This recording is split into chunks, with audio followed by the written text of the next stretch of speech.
Because you asked for it, let's get back to sanding.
And the sanding continues.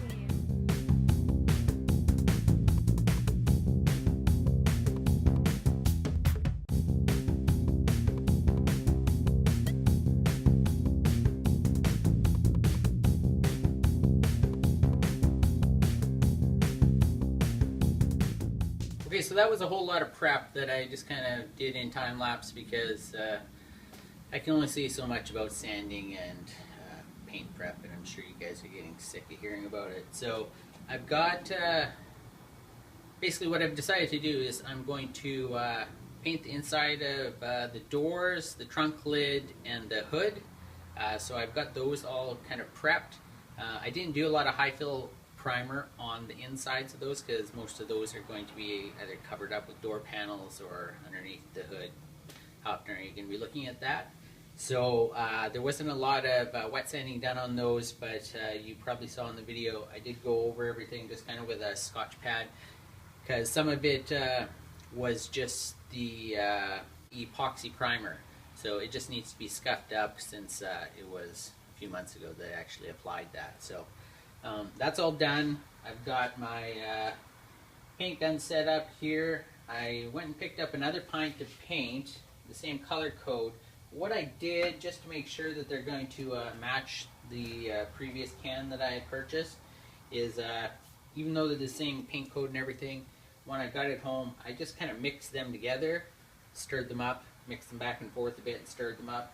That way, even if it's slightly different than what I sprayed originally on the interior, this is all what I've got left here in the cans is all going to be the same. So that way one door doesn't end up being a different color than the other.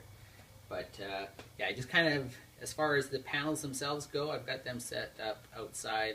I know that's not ideal conditions, but again, these are just the interior of the panels. And I decided to do the inside of the panels first, basically for the reason, give me a little bit of practice. They're not going to be seen that much, as well as that way when I flip them over, I don't have proper setup to be able to hang them and kind of spray them correctly, so I have to do one side and the other. This way, when I flip them over to do the exterior, I don't have to worry about if it gets a little bit marked up or something. Again, they're not going to really be seen. So what I'm going to do next is I'm going to mix up my paint, well, actually what I'll do is I'm going to wipe them all down one last time with isopropyl alcohol, and I'll mix up my paint and we'll start spraying.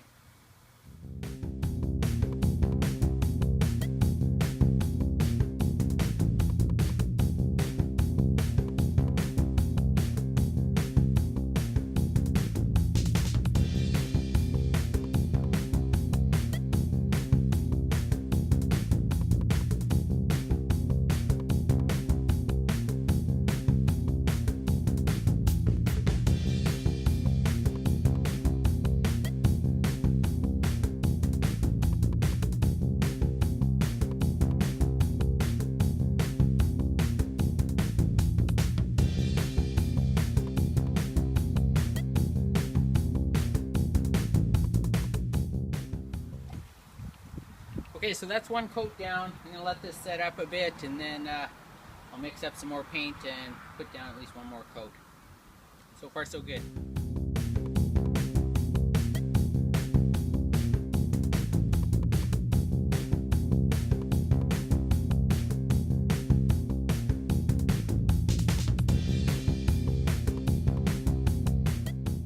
Okay, so I've moved everything inside just to kind of let it dry in here, keep it out of the weather. I think it went pretty good. I've got a couple little like cottonwood fluffs that landed in, but I think I should be able to just clean those up with some polish and a buffing wheel. So, and like I said again, this is just the interiors of the panels, so I'm not too worried about it. But yeah, that's basically all I've got time for today. Next, I've got to do the fenders and then the basically the body of the car. So that shouldn't take too long. The fenders I'm not going to paint the inside because I'm going to actually do them with like a gravel guard kind of rubberized paint. So they've been primed on the inside. I'm not going to paint them red. So yeah, if you've enjoyed this episode, please like and subscribe, and I'll see you next time on Analog Generation.